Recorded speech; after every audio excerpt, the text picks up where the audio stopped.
Does the thought of homeschooling terrify you? I've been working on something special for our community, a homeschooling journal that is designed for moms of special needs children.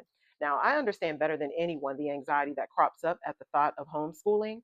And I want to share something with you because I really thought my son Aaron enjoyed school. And little did I realize the highlight of his day was only the bus ride, okay, because he loved riding on buses and vans. Now, behavioral problems surfaced significantly after he would get home.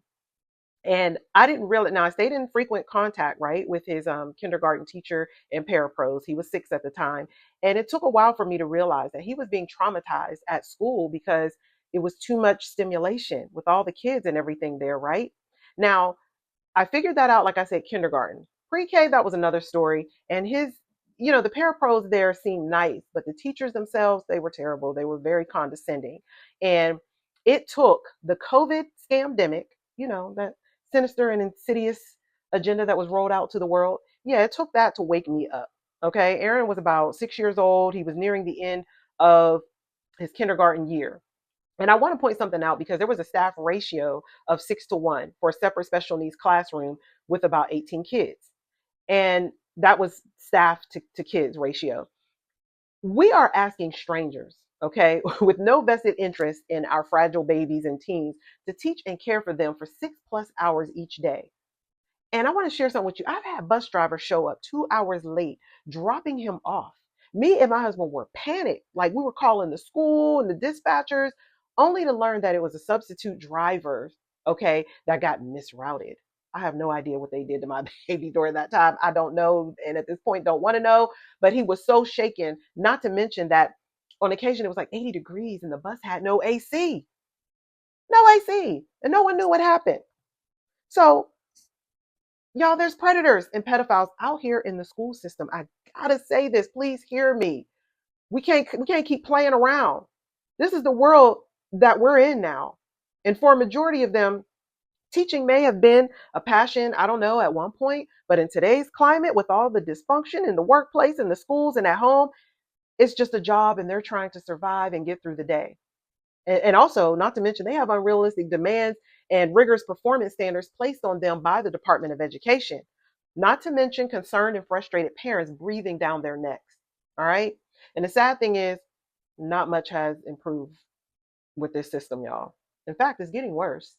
There are literal sociopaths working at our schools.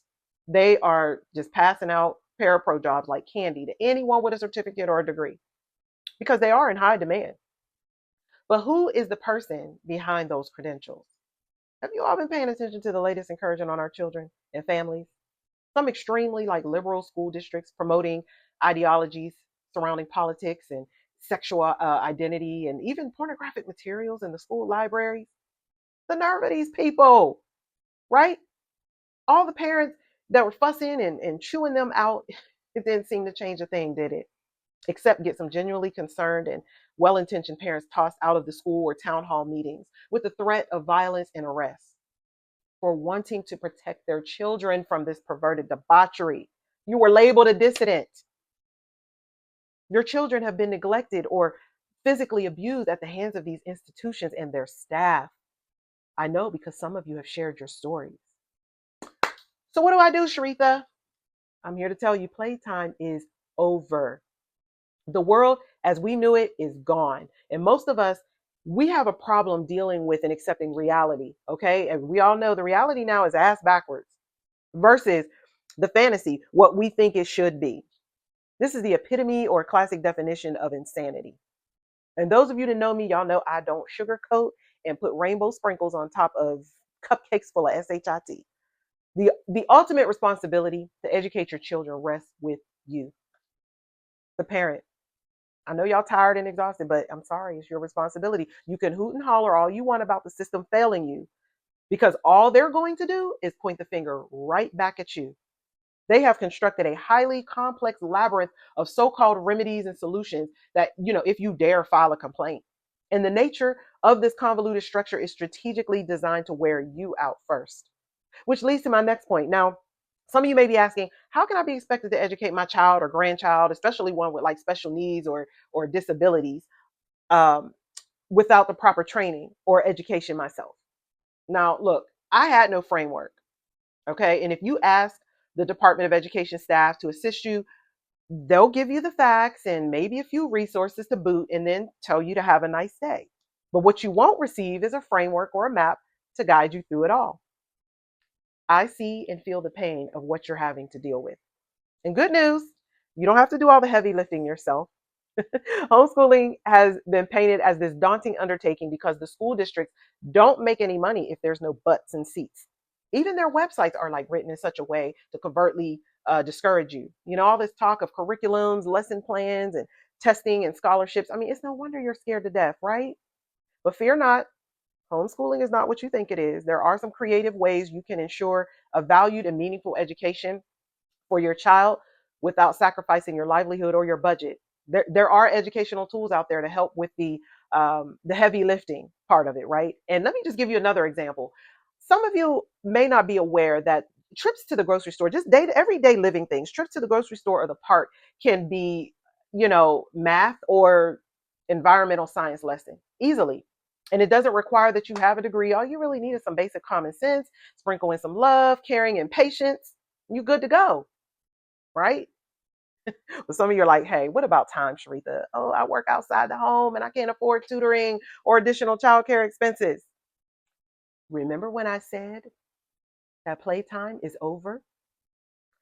You have to construct and shape a lifestyle that works best for you and your family, period. And that's where having a guide comes in, because the guide I created was constructed mostly from personal experiences, but I've had a lot of input from the community as well. And shout out to all the moms and family members and friends who shared their fears and their concerns. Now, a lot of work and effort, countless hours was put into this. So I'm not just going to pass it out willy nilly because most of you won't even value it and just toss it to the side. I have studied human behavior long enough. But for those of you founding members, though, you will get early access to the journal before anyone else. And again, this journal is not just a guide, it's a map of sorts. It's a space to plan, reflect, and ease some of the overwhelm that you probably are, experiencing from this whole thing, right?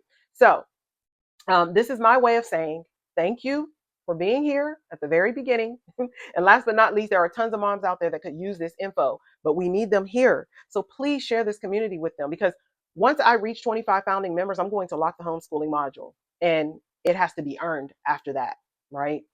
Most likely through community participation.